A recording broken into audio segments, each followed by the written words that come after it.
The internet is an indispensable tool to succeed in today's digital economy.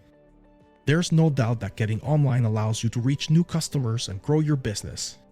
And even if you don't have a website or a Facebook page or Twitter account, you probably depend on the internet for everyday business operations like banking, payroll, or ordering supplies. However, being online requires being safe and secure. As a small or medium business, it's easy to think that you are too small to warrant the attention of cybercriminals.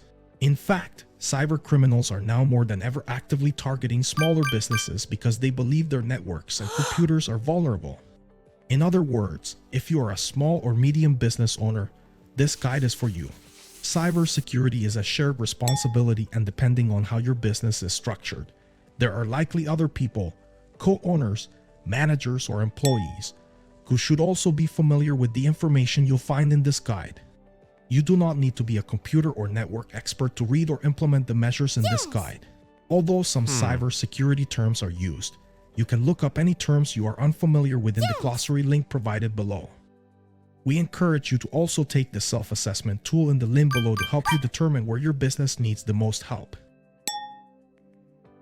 If you have any questions, don't hesitate to reach out to us, and don't forget to subscribe.